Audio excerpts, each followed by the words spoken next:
Hello friends, ગામઠી કિચનમાં તમારું હાર્દિક સ્વાગત છે। આજે આપણે બનાવીશું પાણીપુરીનું પાણી। આ પાણી આપણે એવી રીતના બનાવશું કે જેથી કરીને આપણે પૂરી ખાતા હોય એના કરતાં પણ 5-7 વધારે પૂરી ખવાઈ જાય એટલું ટેસ્ટી આ પાણી આપણું બનવાનું છે। તો ચાલો જોઈ લઈએ આને કેવી રીતે બનાવવું। સબસ્ક્રાઈબ કરો ગામઠી કિચનને ને બેલ આઇકોન દબાવો લેટેસ્ટ કુકિંગ વિડીયો જોવા માટે। પાણીપુરીનું પાણી બનાવવા માટે આપણે અહીંયા 1 કપ એટલે કે અડધો બંચ ફુદીનો લીધો છે। ફુદીનાને ધોઈને એકદમ સ્વચ્છ કરી દીધો છે। તેનાથી ડબલ ધાણાને પણ ધોઈ અને આપણે સ્વચ્છ કરી લીધા છે અને ધાણાને ડાળી સહિત જ લેવાના છે જેથી કરીને તેનો ટેસ્ટ ખૂબ જ સરસ આવશે। 1 ઇંચ આદુના ટુકડાને મેં છાલ કાઢીને અહીંયા પીસ કરી લીધા છે। 3 નંગ ઝીણી મરચી તીખી આવે તે લઈ અને મેં આ રીતના કટકા કરી લીધા છે। તેના બિયા સહિત જ કટકા કરીશું જેથી કરીને તેનો ટેસ્ટ ખૂબ જ સરસ આવે। અહીંયા સ્વાદ અનુસાર નમક અથવા તો 1 ટીસ્પૂન નમક લીધું છે। અહીંયા છે આપણે સંચળ પાવડર। સંચળ પાવડરથી પાણીપુરીના પાણીનો ટેસ્ટ ખૂબ જ સરસ આવશે એટલે સંચળ પાવડર આપણે 1/2 ટીસ્પૂન જેટલો લઈ લેવાનો છે। અહીંયા આપણે શેકેલા જીરા પાવડર 1 ટીસ્પૂન લીધું છે। પાણીપુરીનો જે રેડીમેડ પેકેટમાં મસાલો મળે છે તે 1 ટેબલ સ્પૂન આપણે અહીંયા તે મસાલો લીધો છે।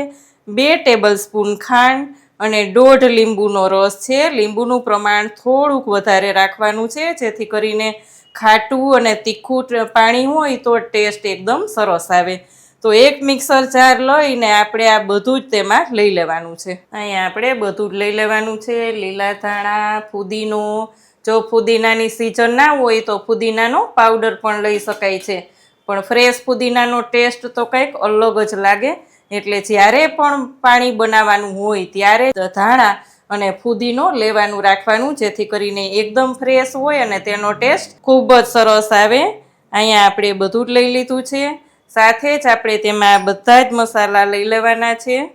નમક, સંચળ, પાણીપુરીનો મસાલો, ખાંડનું પ્રમાણ પણ થોડુંક વધારે રાખવાનું છે જેથી કરીને એકદમ ટેસ્ટી લાગે। શેકેલ જીરા પાવડર અને સાથે આપણે લેવાનો છે લીંબુનો રસ અને ત્યારે જ આપણે લઈ લેશું થોડુંક ઠંડુ પાણી જેથી કરીને તેનો કલર એમનેમ જળવાઈ રહે પણ અત્યારે આપણે થોડુંક જ પાણી લઈ લેશું અને બધું મિક્સરમાં ચલાવી લેશું। અહીંયા આપણે બધી પેસ્ટ બનાવી અને એક બાઉલમાં લઈ લેવાની છે ને બાઉલમાં આપણે ઠંડુ જ પાણી લેવાનું છે જેથી કરીને તેનો કલર એમનેમ જળવાઈ રહે। અહીંયા આપણે જ્યારે ઉપયોગ કરવાનો હોય તેના 2 થી 3 કલાક પહેલાં પાણી બનાવી લેવાનું જેથી કરીને તેના ટેસ્ટ એમાં ખૂબ જ સરસ બેસી જાય અને તેનો ટેસ્ટ ખૂબ જ સરસ આવે પાણીપુરીમાં।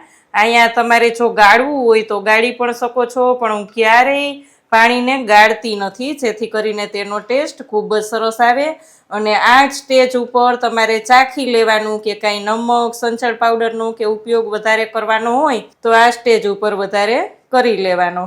તો અહીંયા આપણું પાણીપુરીનું પાણી એકદમ સરસ રેડી છે।